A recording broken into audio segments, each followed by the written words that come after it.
Hey there, after pondering for quite a while I finally decided to make this video, and please watch it to the end and try to think about it for a while before concluding that you disagree with me and that what I say is dangerous and before getting all outraged. I think the subject is important enough to at least deserve some thought. Of course, the first thing that comes to mind when you think about euthanasia or assisted suicide is people who are very old or terminally ill, people who are suffering a lot and there is no cure for them, and all they want is to die in a decent and pain-free way. Unfortunately for these people, euthanasia is illegal in most parts of the world, so they are basically left with two choices: either kill themselves or continue to suffer until their natural death. But why is this such a big problem? Why is there a need for a law allowing someone else to do it for them? I mean, they can't just kill themselves, right? The issue is not that simple. First of all, thinking about the ways people take their own lives, most of the methods are traumatic, violent and painful. Then there are of course the cases where the person is physically incapacitated to commit suicide. Also, a lot of things can go wrong, and after a failed suicide attempt you may end up worse than you were before. I just believe that it is inhumane for a person to not have the legal right to die with some dignity and in a painless way. Personally, I think the worst case scenario is when you are both unable to physically do it and unable to communicate your wish. I remember first thinking about this when I was about 10 or so, and I saw this news about a 20-something-year-old girl who became completely paralyzed after an accident.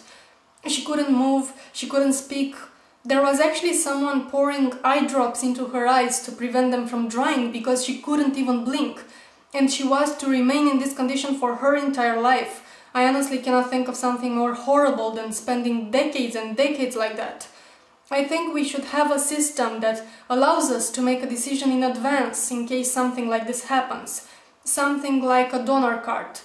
It would be an euthanasia card, something that you can carry around with you, and in case a tragedy happens, your doctor will know that you prefer to be euthanized rather than becoming a vegetable. Now, I know that most of the people who oppose this usually do it for religious reasons. More than 85% of the entire world population is religious, and most religions, actually I think all of them that I know of, oppose suicide and condemn it, usually attaching some sort of punishment for it in the afterlife or the next life, whatever the case may be.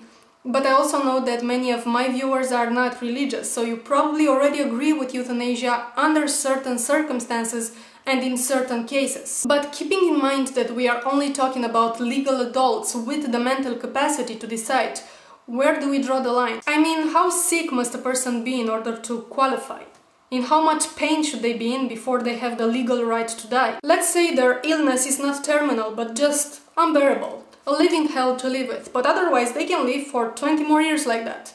Should they come back and ask to be euthanized when they have, I don't know, 6 more months to live?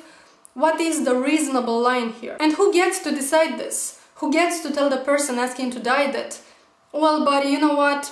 I decided that your life is still worth living, according to my standards, of course, so sorry. Because of our innate survival instinct, people are hardwired to think that life is preferable to death in any circumstances, that nothing, absolutely nothing justifies renouncing life, at least not if you have your health.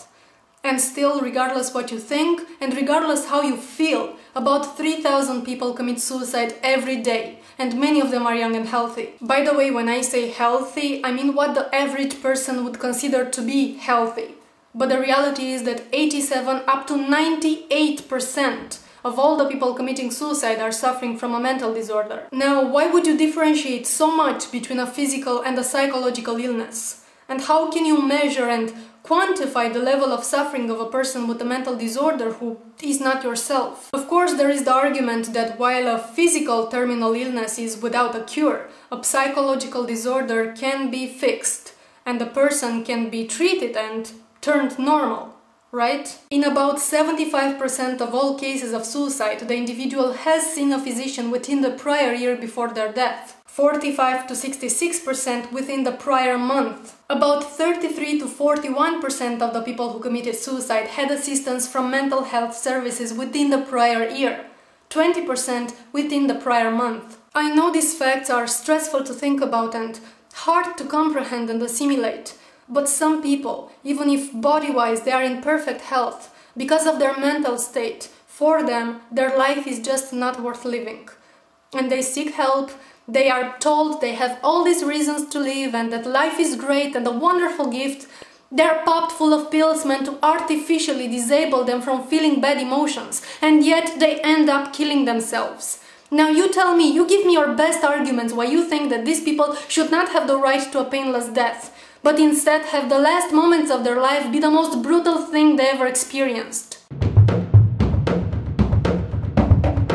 I do have to say though that there are some arguments that I'm just not interested in, like arguments from religion. It is a sin to kill yourself. Nobody is telling you to commit suicide, and not everybody has the same beliefs that you do.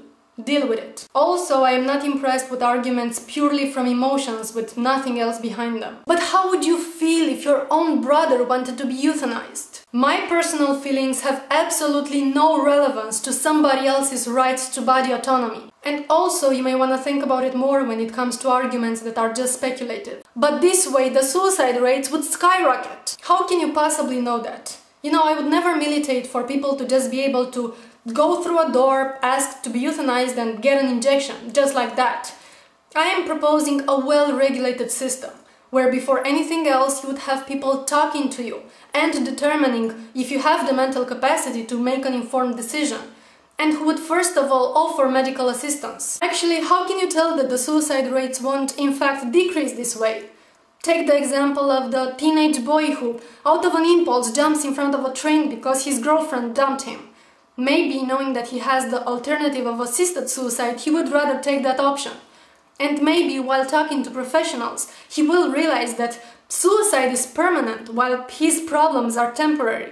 And even if that fails, knowing that 2 weeks from now, Wednesday on 3 o'clock, he has an appointment to end his life, maybe, just maybe, these 2 weeks are exactly what he needs for a wake-up call. I don't want to make this video a mile long, but I will add some further thoughts to it on my blog, which I will link in the low bar, and you can check that out. Also, I have a personal favor to ask you because I know this video is gonna get flagged, and I don't want to get a strike for it, so please give it thumbs up, even if you don't agree with it necessarily, but you think it should remain on YouTube, and you think the subject is at least worth the conversation. Thanks.